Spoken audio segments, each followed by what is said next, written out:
Halo, saya Imam Fahrudin. Saya akan menjelaskan tentang metode numerik. Ini bahan bacanya. Dan kali ini kita masih di topik integrasi numeriknya. Sebelumnya kita sudah lihat metode trapezoid dan Simpson, yang salah satu cirinya adalah jarak antar titik-titik integrasinya itu tetap ya, atau sama. Di sini kita lihat metode yang lain, satu kelompok metode lain disebut kuadratur Gaussian. Salah satu cirinya nanti kita lihat adalah jarak antar titik-titik integrasinya tidak sama ya.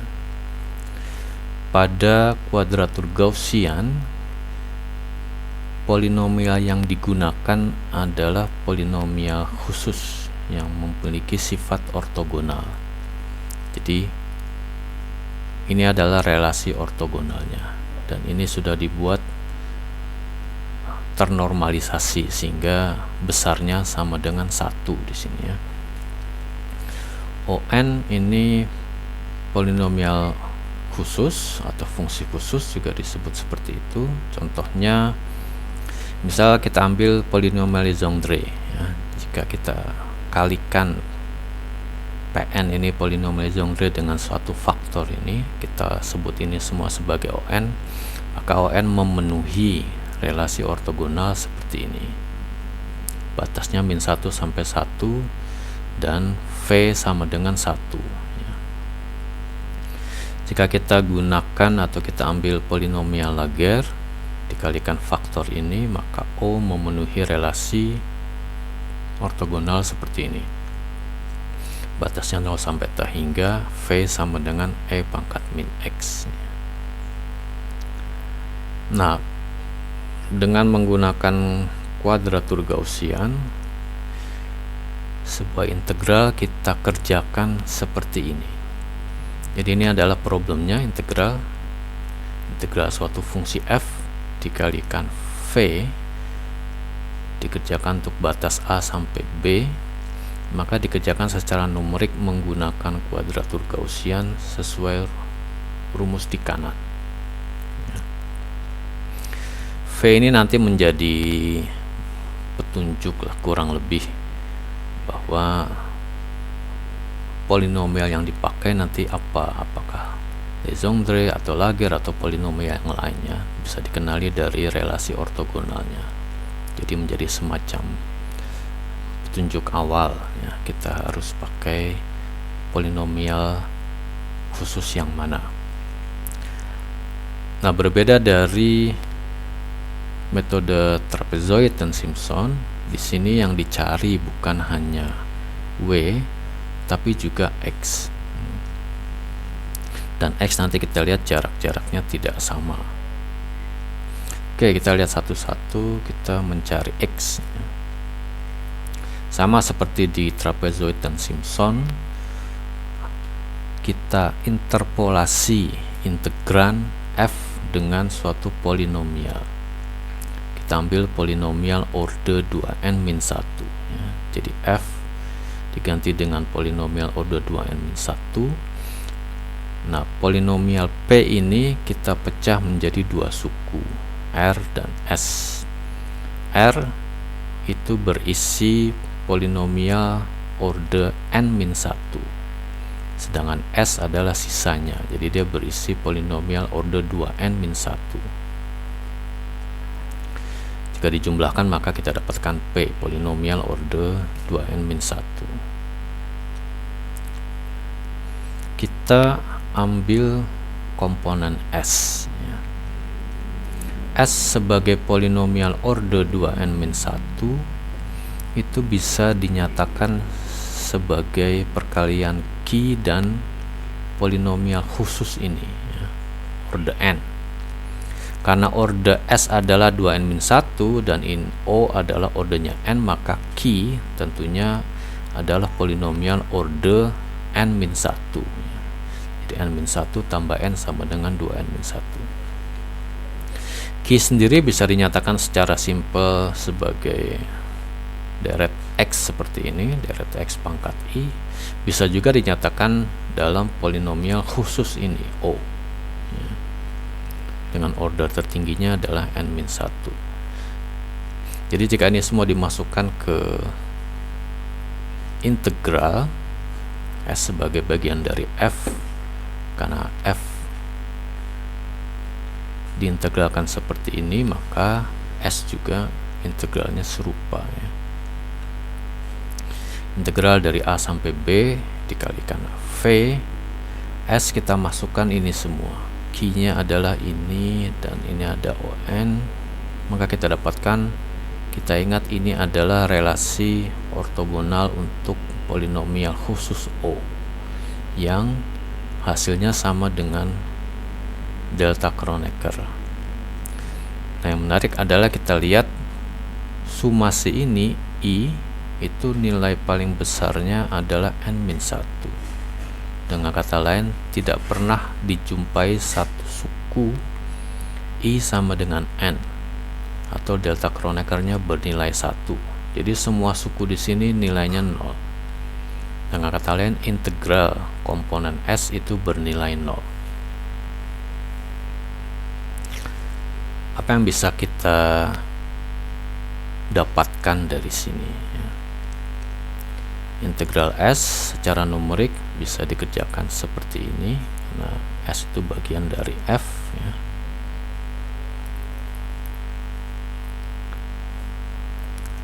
Nah, yang kita lihat, tentu problem integral itu sembarang, ya. Dengan kata lain, kita bisa bertemu sembarang fungsi F, yang berarti juga sembarang fungsi R, sembarang fungsi S. Jika fungsi S sembarang, berarti fungsi Q juga sembarang. O ini tidak sembarang. O adalah polinomial khusus, ya. Yang sembarang adalah Q, karena S itu sembarang. Kira apa yang kita lihat di sini? Kita punya suatu deret, ya, yang nilainya 0. Di situ ada fungsi sembarang. Kita masukkan fungsi apa saja di sini, Q, itu nilainya akan sama dengan 0-nya. Ini berarti yang 0 sesungguhnya adalah nilai fungsi ON ketika dimasukkan X-nya sama dengan XI. Jadi fungsi ON, polinomial O order N ini, jika dimasukkan X-nya adalah XI, nilainya sama dengan 0, sehingga suku ke I bernilai 0. Dan untuk semua suku dari I sama dengan 1 N, tiap sukunya bernilai 0, sehingga jumlahnya 0. Dengan demikian kita simpulkan, berarti XI sama dengan akar polinomial O order N, ya. Karena polinomial order N itu mempunyai N buah akar, jadi ada N buah XI di sini. So kita dapatkan titik integrasi di sini, ya. XI kita peroleh, dia merupakan akar polinomial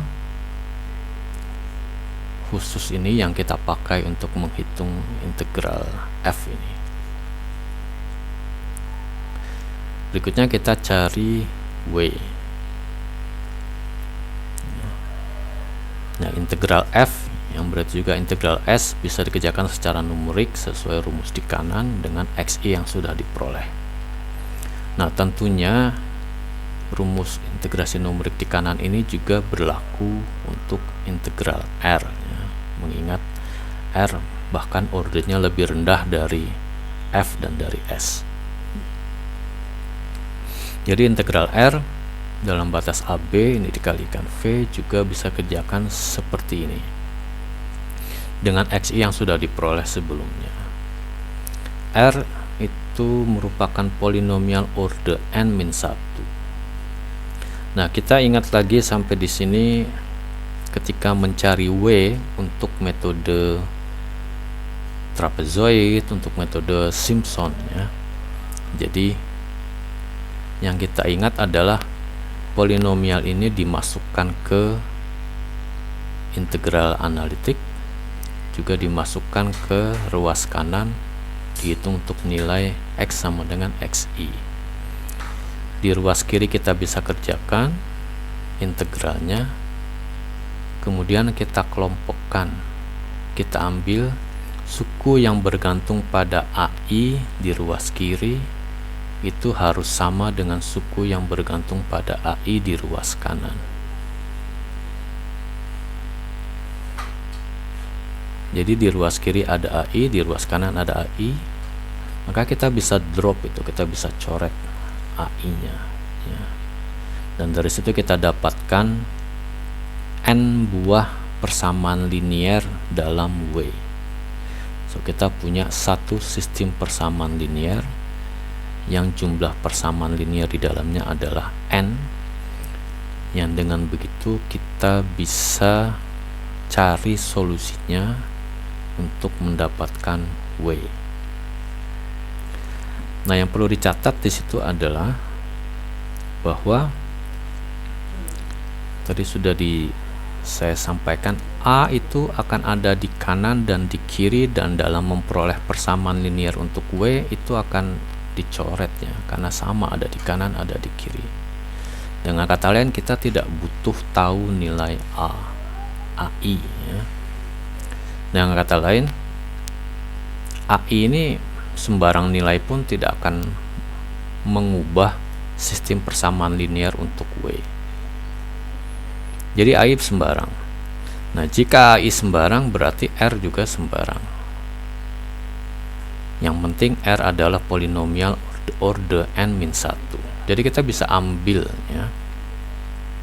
Kita pilih R suatu polinomial order n-1 yang punya sifat yang memudahkan perhitungan untuk mencari W. Dipilihlah R itu adalah koefisien Lagrange. Kita ingat lagi materi interpolasi ya, dengan metode Lagrange. Ini adalah koefisien Lagrange. J dan I itu dari 1 sampai N, tapi karena ada satu suku yang tidak boleh ada, suku J sama dengan I tidak boleh ada, maka produk ini menghasilkan polinomial order n-1. Cocok dengan ini. Jadi bisa dipakai koefisien Lagrange sebagai R. Nah, koefisien Lagrange punya sifat yang menarik ini ya, bahwa dia sama dengan delta Kronecker jika kita masukkan argumennya.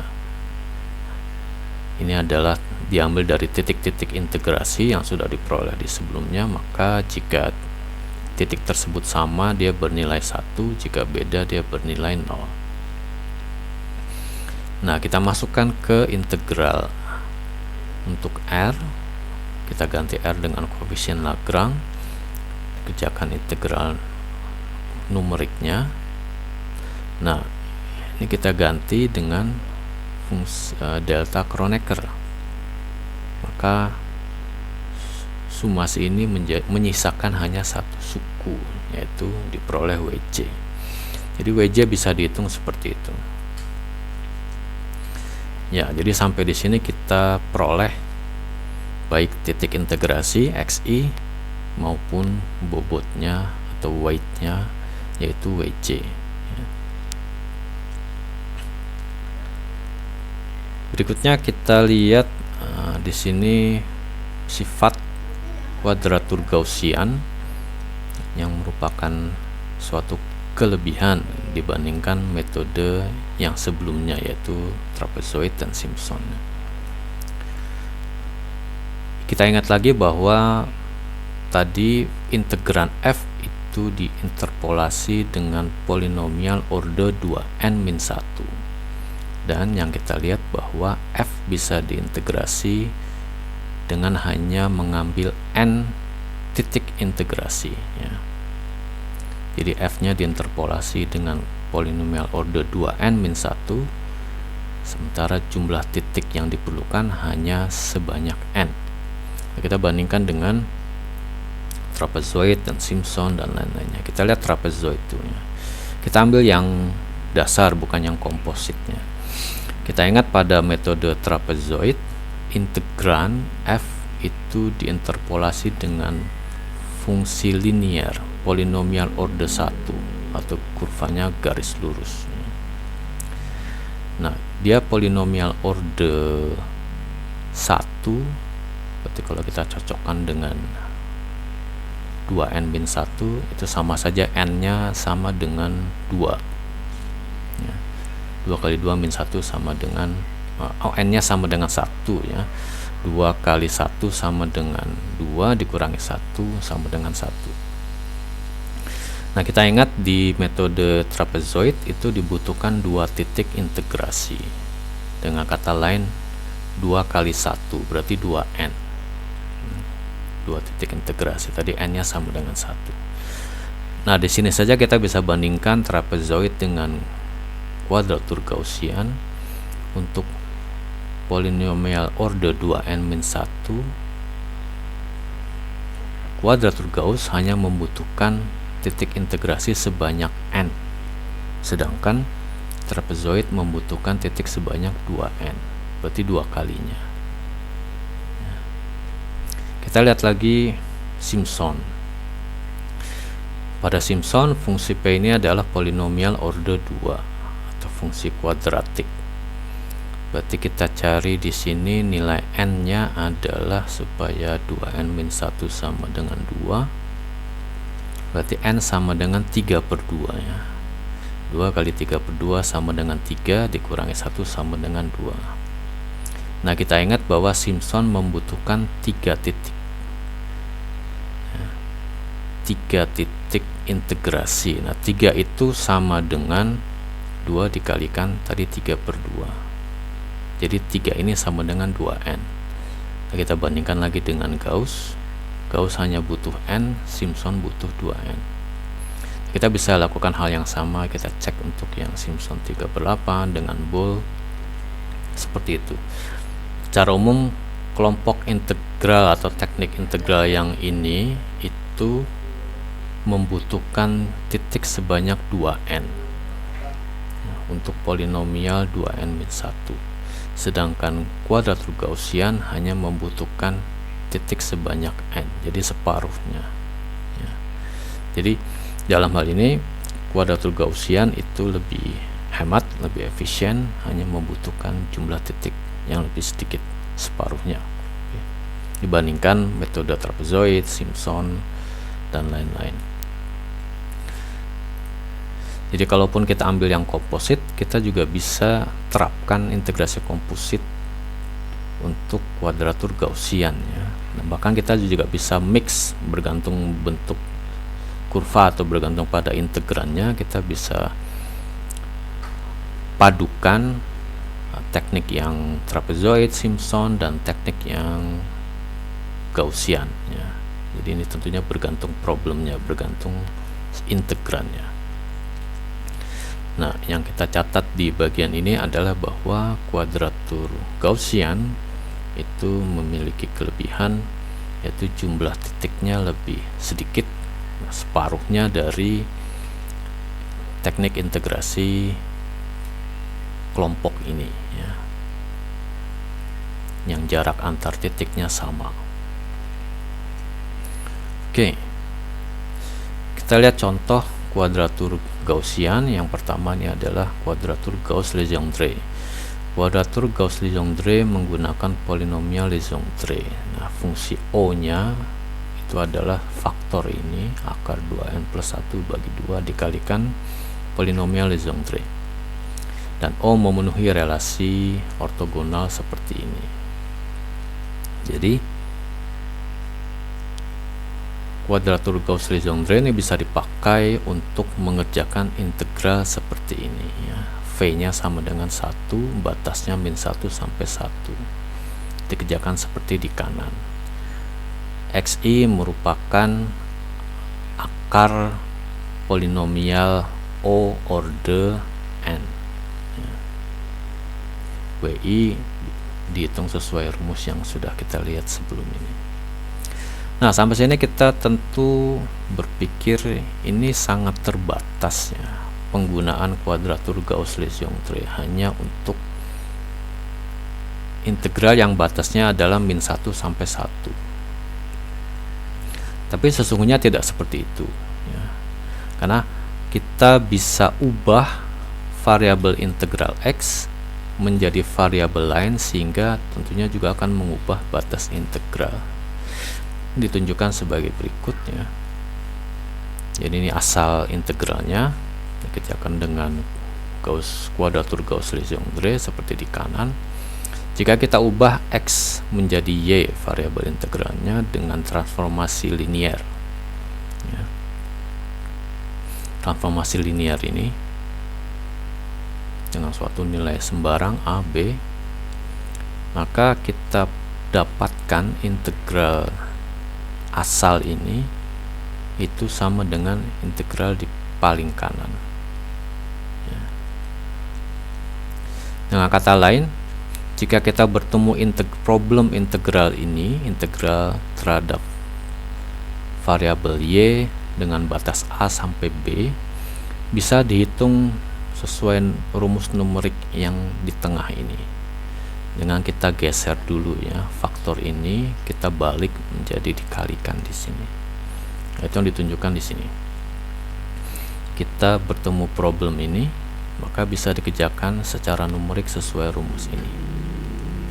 U ini adalah W dikalikan B per A bagi 2. Nah, ini dia. Sedangkan F-nya dihitung bukan di titik X tapi di titik Y, dan hubungan Y dengan X sesuai transformasi ini.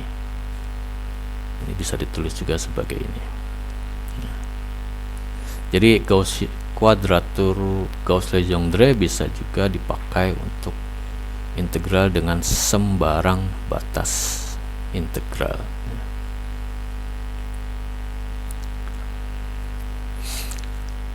Nah, nilai x dan w untuk kuadratur Gauss-Legendre ini sudah orang sediakan ya. Jika di literatur, di buku maupun di internet itu orang bisa lihat tabelnya. Bahkan juga orang sediakan subrutin untuk menghitung x dan w. Bahkan lebih dari itu, orang juga sediakan subrutin untuk langsung menghitung y dan u di sini ya, bergantung batas integral. Jadi dengan menggunakan subrutin itu kita dapatkan nilai y dan u, kita tinggal menghitung integralnya ini. Masukkan u di sini, masukkan y di sini. Ada juga yang orang sediakan berupa tabel nih, contohnya seperti ini untuk beberapa n yang terkecil, n sama dengan 2, 3, 4, 5, kita dapatkan nilai-nilai x dan w seperti ini. Nah, apa yang kita perhatikan pada nilai-nilai ini? Kita lihat, ambil yang lebih banyak ini ya, bahwa ini dua nilai berturutan jaraknya relatif lebih dekat daripada jarak dari yang kedua dengan yang ketiga ya. Jadi secara umum jika digambarkan seperti ini, untuk Gauss-Legendre kuadratur, distribusi titik integrasinya itu lebih rapat di ujung-ujung sini, di ujung-ujung batas integrasi. Di sini rapat, kemudian merenggang, ini paling renggang di tengah, kemudian kembali ke ujung ini menjadi lebih rapat.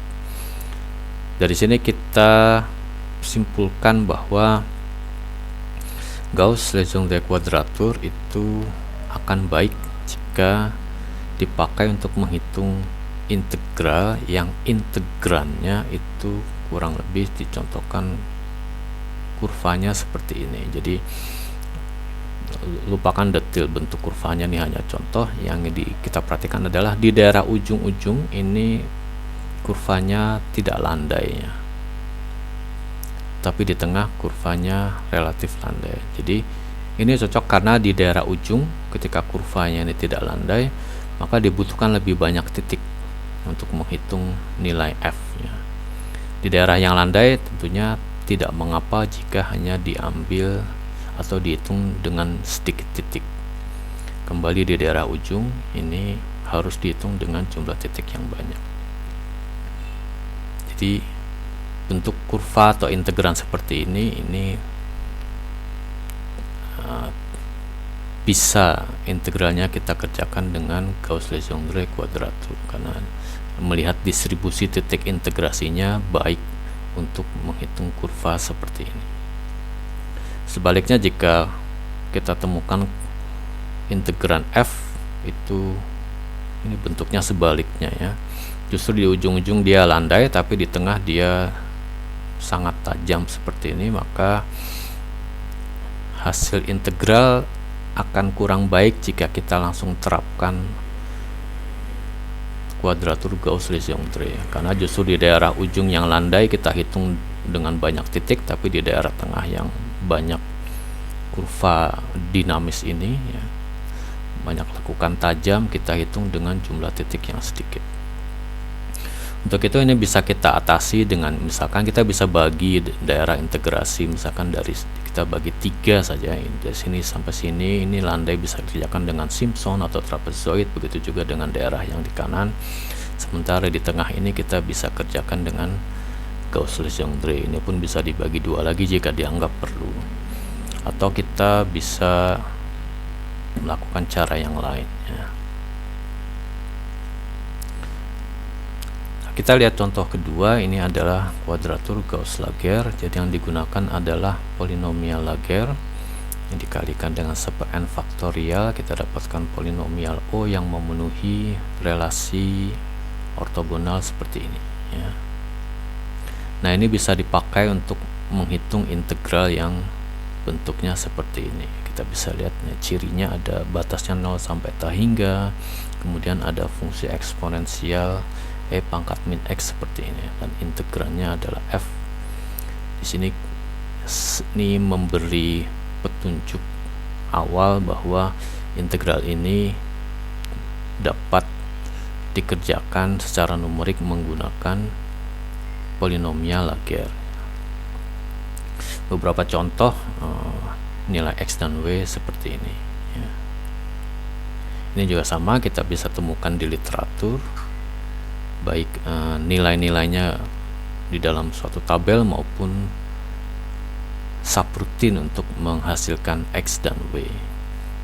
Kita bisa langsung gunakan. Ya, itu tentang kuadratur Gaussian ya.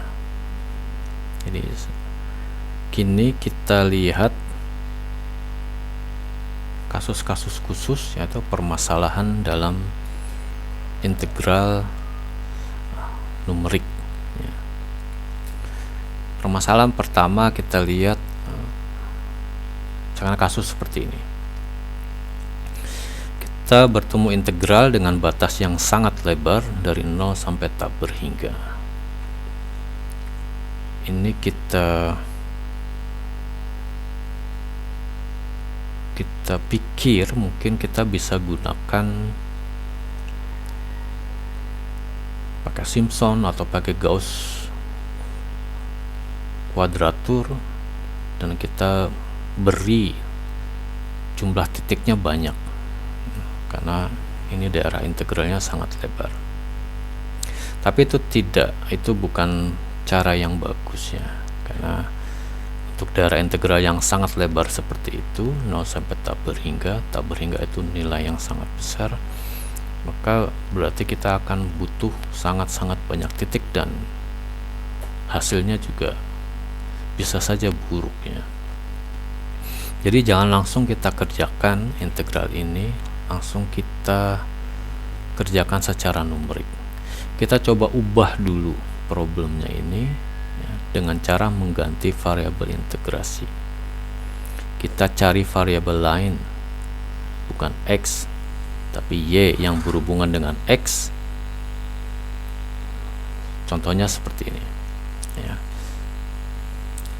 Kita gunakan transformasi yang tidak linear ini, menghubungkan X dan Y, jadi nanti variabel integralnya berubah bukan X tapi Y, dan kita peroleh dengan menerapkan transformasi tersebut integral yang asalnya seperti ini menjadi seperti ini ya. Nah, di sini kuncinya adalah dalam mencari transformasi ini supaya integral asal ini menjadi integral yang batasnya berhingga ya, sehingga jumlah titiknya tidak perlu banyak, dan jumlah titiknya menjadi juga berhingga ya. Nah, mencari transformasi ini tentu ini bergantung pada problemnya ya. Kita bisa coba beberapa transformasi sehingga dilihat hasilnya apakah sudah cukup memadai. Jika masih belum, masih bertemu batas-batas yang tak berhingga, ya kita coba cari transformasi yang lain. Nah, kebetulan kita dapatkan dengan transformasi ini integral asal ini bentuknya menjadi seperti ini. Batasnya min 1 sampai 1. Nah, kita bisa langsung lihat, oh ini bisa dikerjakan dengan memanfaatkan kuadratur Gauss-Legendre ya. Jadi itu poin yang mesti kita ambil, bahwa jika bertemu problem integral, kita lihat dulu apakah ini baik langsung dikerjakan secara numerik atau pada level analitik perlu dimodifikasi ya, sehingga batasnya menjadi berhingga dan bisa dikerjakan dengan salah satu teknik integral numerik yang kita ketahui, dan hasilnya kita bisa yakin bahwa ini lebih baik ya, hasilnya aman dengan bentuk integral yang seperti ini. Oke, kita lihat permasalahan atau kasus lain ya. Meringkas daerah integrasi, kita kenal beberapa fungsi bersifat genap, ada juga yang bersifat ganjil. Ini fungsi genap, ini fungsi ganjil. Jadi misal kita bertemu integral seperti ini adalah fungsi genap ya, karena ini x kuadrat. Kita lihat batasnya ini simetrik nih, dari min a sampai a ya. Kita bisa saja kerjakan integral ini secara numerik, kita dapatkan ini. Anggaplah kita butuh titik sebanyak 2n, tapi jika kita terapkan sifat genap dari fungsi f itu, ini adalah integral yang batasnya separuhnya ya, dari 0 sampai a kemudian dikalikan 2. Jadi kita hanya perlu menghitung sumasi dengan jumlah titik separuhnya, bukan 2n tapi n. So ini lebih efisien ya. Contoh lain seperti ini juga fungsi genap, maka kita hanya butuh jumlah titik integrasi separuhnya. Nah, ini juga baik dilakukan supaya tidak terlalu membebani perhitungan komputasi ya. Jadi kita mengambil jumlah titik yang lebih sedikit.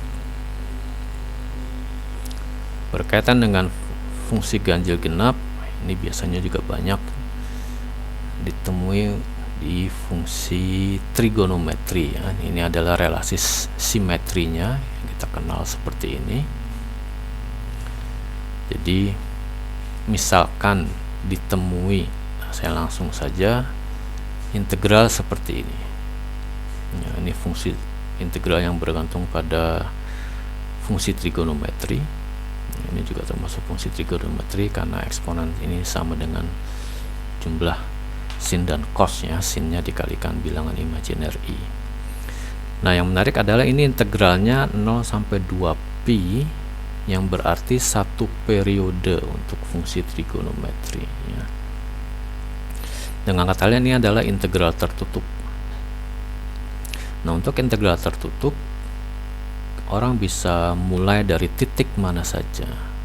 Jadi kita ubah, ini titiknya bukan dari 0 sampai 2pi, tapi sesuai ini x min a, diubah titik batas integralnya dari min a sampai 2pi min a. Dengan demikian kita bisa ganti lagi variabelnya menjadi integral 0 sampai 2pi. Ini adalah cukup x, bukan lagi x min a ya, x. Jadi lebih simpel bentuknya. Kemudian kita terapkan simetri dari fungsi trigonometri ini ya. Kita ubah x nya menjadi x aksen plus pi, kemudian kita ubah lagi x nya menjadi min x aksen, sehingga Jika itu semua kita lakukan, pertama dari sini ke sini batasnya menjadi separuhnya 0 sampai pi. Dari sini kita dapatkan batasnya menjadi separuhnya lagi. Jadi dari batas awal 0 sampai 2 pi kita dapatkan sekarang batas integralnya hanya seperempatnya. Dengan demikian jumlah titik integrasinya juga menjadi, katakanlah, berkurang menjadi seperempatnya. Meskipun memang sukunya jadi bertambah banyak ya. Nah, ini contoh yang dimaksud dengan meringkas daerah integrasi. Manfaatnya adalah mengurangi jumlah titik integrasi, dan itu semua dilakukan dengan memanfaatkan sifat simetri dari integran ya. Problem berikutnya adalah kita menemui adanya singularitas pada integral. Contohnya ini ya. Ini integral, ini integralnya 1/1 plus x dikalikan akar x ya. Batasnya 0 sampai a. Kita mungkin beranggapan bahwa secara numerik integral ini dihitung sebagai sumasi dengan titik-titik integrasi yang tidak pernah benar-benar sama dengan 0 dan a. Titik-titik integrasinya bergantung jumlah yang kita inginkan, itu tidak benar nilainya sama dengan 0 dan a. Kecuali kalau kita pakai trapezoid Simpson, tentu nilai-nilai titik-titik integrasinya ada yang bernilai sama dengan 0 dan a. Tapi jika kita gunakan kuadratur Gaussian, maka titik-titik integrasinya tidak ada yang benar-benar sama dengan batas-batas integral ini ya. Oke. Ya, untuk melihat itu saya mundur sebentar. Ini mudah saja kita lihat. Nah, ini ya. Ini Gaussian. Batasnya adalah min 1 sampai 1, tapi kita lihat nilai x-nya tidak pernah ada yang benar-benar sama dengan min 1 dan plus 1. Jadi hanya mendekati. Jadi kita mungkin berpikir bahwa dengan menggunakan Gauss kuadratur tidak pernah dijumpai x benar-benar sama dengan 0 sehingga tidak ada singularitas. Tapi itu keliru berpikir seperti itu ya. Jadi singularitas ini ada. Secara analitik kita dapatkan bahwa ini integral dari batas 0 sampai a, maka dengan integran seperti itu dalam daerah batas ini itu ada singularitas. Nah, singularitas itu harus kita tangani dulu pada level analitik. Jadi caranya, ini salah satu metodenya, integral asal ini kita jumlahkan dengan sesuatu yang bernilai 0. Ini nilainya 0 ya, jadi dikurangi ditambah, jadi ini nilainya 0. Kemudian sebagian dari yang kita tambahkan ini kita gabungkan, kita masukkan ke dalam integral, maka kita peroleh menjadi seperti ini. Nah, suku yang tersisa ini bisa dikerjakan secara analitik, kita peroleh seperti ini. Sementara suku di integral yang di depan ini kita bisa sederhanakan, diperoleh bentuk seperti ini. Yang sekarang kita lihat tidak ada lagi problem singularitas di sini. Dalam batas 0 sampai a tidak ada titik singular di sini. Sehingga dengan kata lain kita dapatkan bahwa pada problem integral ini kita tidak temui masalah singularitas. Ini sudah diperoleh secara analitik, tinggal yang depan ini dikerjakan secara numerik dengan metode-metode yang kita bisa pilih. Nah, cara ini disebut cara subtraksi. Jadi kan ada subtraksi di sini. Ini juga contoh lain. Jadi ada integral seperti ini dengan batas 0 sampai a, dan b itu ada di antara 0 dan a, sehingga ketika x sama dengan b ini tentu menjadi singular ya. Nah, diatasi dengan metode subtraksi. Jadi kita tambahkan dengan 0, ini bisa dicek di bawah bahwa integral ini sama dengan 0 ya. Ini bukan fungsi, ini adalah nilai B kuadrat, nilai F pada X sama dengan B. Jadi ini bukan lagi fungsi ya. B itu adalah suatu nilai. Ini sebetulnya B kuadrat FB ini bisa dikeluarkan dari integral, dan integralnya itu nilainya sama dengan 0. Jadi ini kita tambahkan dengan sesuatu yang beri nilai 0, kemudian kita ambil sebagian dari yang kita tambahkan ini. Karena ini batas 0 sampai A, kita ambil batas 0 sampai A digabungkan ke integral yang di depan. Inilah subtraksinya di situ ya.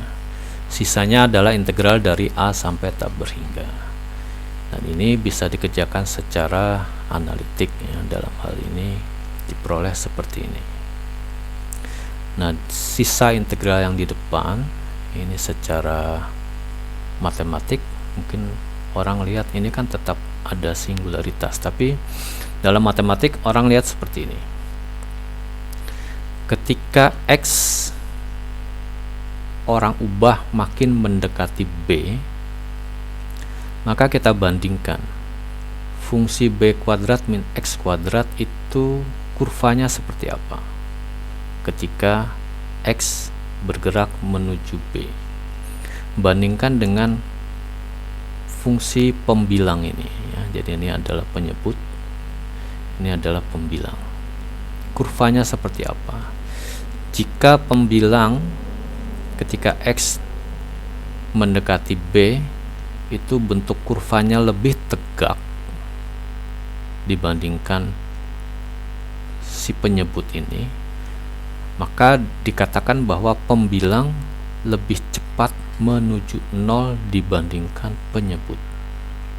Dan dengan demikian tidak ada singularitas di situ. Jadi jika pembilangnya lebih tegak dibanding penyebutnya agak mendatar menuju 0, titik 0 sini, maka di sini tidak masalahnya. Secara matematik itu tidak masalah. Tidak ada singularitas. Jadi karena tidak ada singularitas, maka sekarang kita bisa lanjut. Ini sudah dikerjakan secara analitik, maka kita kerjakan bagian ini secara numerik menggunakan metode yang terserah kita pakai yang mana menurut yang terbaik ya. Oke, itu tentang singularitas ya, dalam integral numerik. Kita lihat kasus lain lagi. Ini kita bertemu dengan integral yang sulit, yaitu integralnya sangat berosilasi. Ini menyulitkan karena jika kita ambil jumlah titiknya sedikit, maka nilai-nilai F dihitung di titik-titik yang sedikit itu tidak merepresentasikan nilai F yang sesungguhnya yang sangat berosilasi. Jadi ini ekstrimnya kita butuh sangat-sangat banyak titik untuk menghitung F ya, jika menggunakan metode-metode yang sudah kita lihat sebelumnya, termasuk Gaussian kuadratur. Akan dibutuhkan sangat banyak titik supaya ketika menghitung F dalam teknik-teknik sebelumnya itu, Simpson, trapezoid, Gaussian kuadratur, itu benar-benar semua nilai F itu terwakili. Dan karena ini sangat berosilasi, maka harus diambil jumlah titik yang banyak. Nah, ada satu teknik ya, ini numerik, jadi pendekatan dari integral analitik ini itu disebut kuadratur Filon. Ini bisa ditemui antara lain di buku ini ya. Itu saya sampaikan di sini. Jadi ini saya berikan, ini ada integral suatu fungsi F dikalikan fungsi cos. Jika t-nya besar, tentu ini menjadi fungsi yang sangat berosilasi, sehingga secara keseluruhan integran ini sangat berosilasi ya. Dari batas A sampai B, maka menurut kuadratur Filon, integral ini secara pendekatan ini bisa dihitung oleh rumus ini. Ini saya drop suku errornya, karena suku errornya ini nilainya bisa diabaikan ya. Jadi orang tidak pakai, orang hanya ambil ekspresi yang ini, yang dalam kotak dikalikan H. H adalah jarak antar dua titik integrasi yang kita pakai, bergantung jumlahnya berapa. N adalah, atau 2N ini menunjukkan jumlah titik integrasinya. Jadi ini ada C genap, jadi ini adalah alfa dikalikan fungsi ini semua ditambah beta dikalikan C genap ekspresinya seperti ini.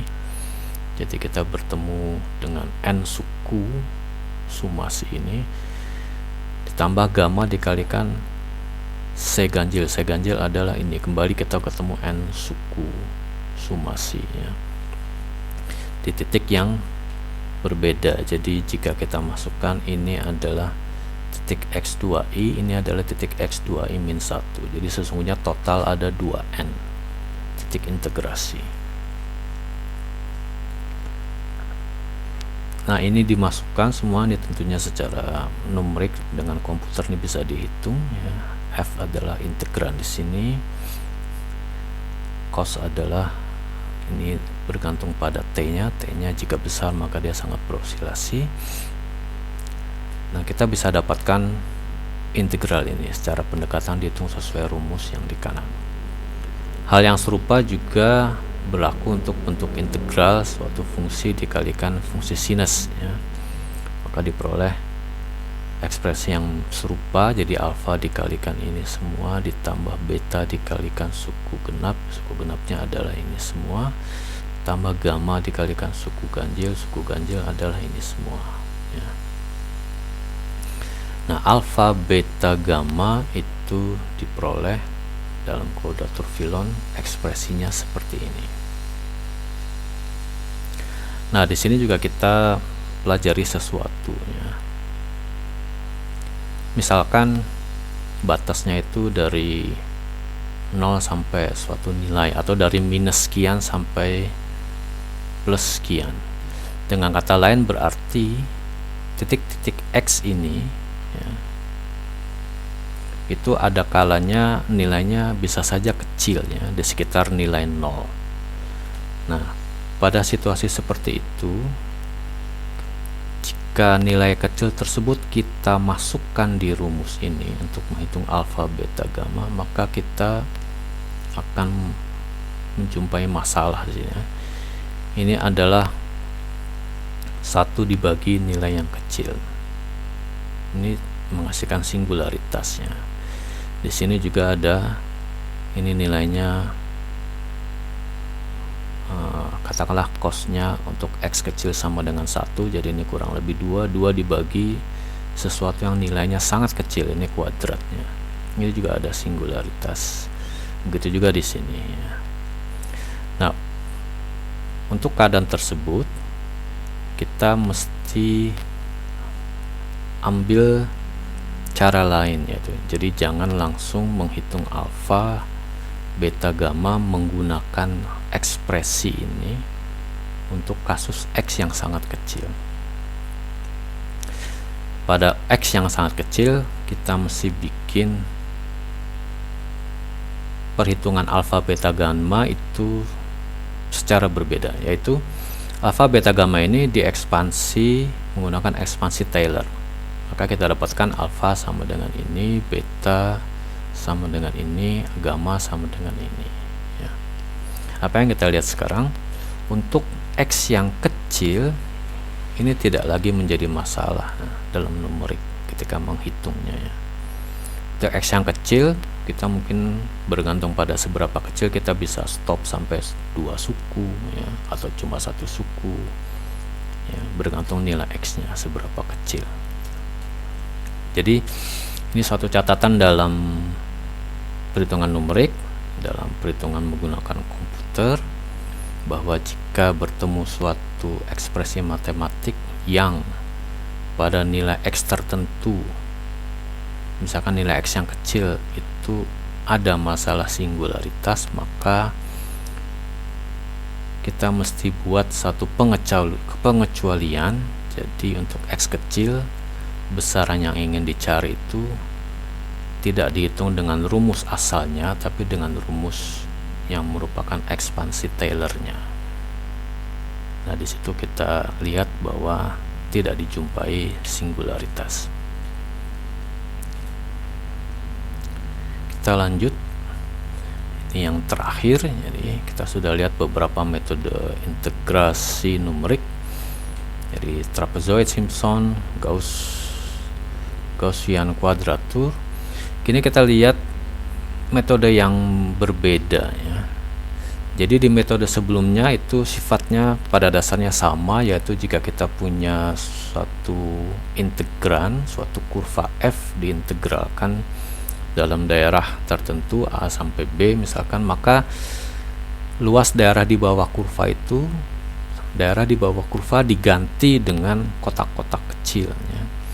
Masing-masing kotak dihitung luasnya berapa, kemudian dijumlahkan, dan kita nyatakan itu sebagai pendekatan dari luas daerah di bawah kurva dari nilai integralnya. Pada metode Monte Carlo ini tidak seperti itu ya. Jadi ini gambarannya.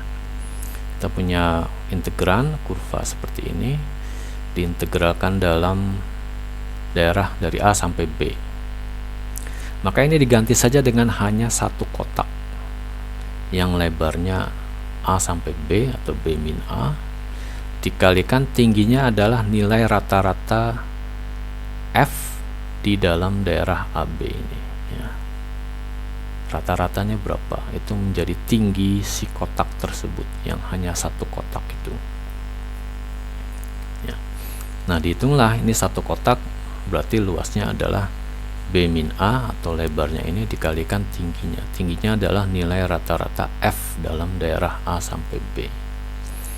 Nah, untuk menghitung nilai rata-rata kita gunakan statistik yang biasa, yaitu kita ambil sampel acak, ambil X antara A dan B secara acak. Tiap kali dapat X kita hitung nilai F, kemudian kita jumlahkan semuanya. Setelah itu dibagi jumlah sampelnya ini, maka kita dapatkan nilai F rata-rata di dalam daerah AB. Setelah didapat, maka kita bisa menghitung luas kotak tersebut atau merupakan pendekatan dari integral ini. Nah, cara ini disebut sebagai cara Monte Carlo ya. Nah, sesuai statistik mencari nilai rata-rata, tentunya kita ketahui makin banyak sampelnya, nilainya makin bagus. Meskipun tentu kita jumpai juga keadaan jenuhnya atau saturasinya ya. Jadi setelah N bernilai tertentu, kalaupun kita tambah lagi jumlah sampelnya, tidak akan mengubah lagi nilai rata-ratanya. Berarti sudah dicapai nilai konvergennya atau nilai saturasinya. Jadi ada N minimum untuk mendapatkan nilai rata-rata yang konvergen ya. N minimum atau N maksimum ya. N minimum sebetulnya tidak ada di sini ya. Adanya N yang optimal ya untuk mendapatkan nilai rata-rata yang konvergen yang baik ya. Jika jumlah sampel kurang dari itu, maka nilai rata-rata F itu masih belum cukup. Tapi jika jumlah sampel lebih dari nilai N tersebut, maka itu juga tidak perlu ya. Itu hanya menjadi pemborosan nanti, karena kita tidak perlu mengambil N sebanyak itu. Sekian, kita sudah selesai dengan topik integrasi numerik. Jadi di pertemuan berikutnya kita akan bahas topik yang lain. Terima kasih.